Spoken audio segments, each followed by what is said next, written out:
Assalomu alaykum hammaga, xayrli kech. Bugun sonda iOS 26.4 obnovleniyasi keldi. Men iOS 26.4 Uber versiyasi haqida shaxsiy fikrimni aytib o'taman bugun bu videoda. iOS 26.4 versiyasida oldin 11 tami 8 ta yangi emoji funksiyalar qo'shib berishgandi, lekin iOS 26.4 bir versiyasida bizga hech qanday yangiliklar qo'shib berishmadi.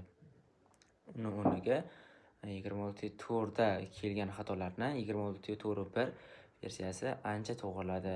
Kamera xatoliklari bo'lgani o'shalarni to'g'rilashdi, yana boshqa kamchiliklarni to'g'rilashdi. Misol uchun, birinchi men bilgan yaxshi yangilik, siz misol uchun iCloud'dan fotoga srixnirovать qilmoqchi bo'lsangiz fotolarni, o'shanda uzluksiz tez va oson bo'lardi. Avval bilganingizda 26.4 da juda ham sekin va qandaydir noqulay bo'lardi.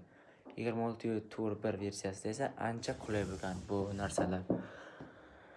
Men o'zim 26.4 versiyasini urib ko'rdim.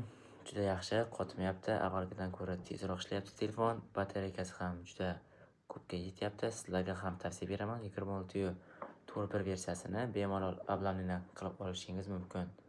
Video yoqqan bo'lsa like va obuna bo'lishni unutmang.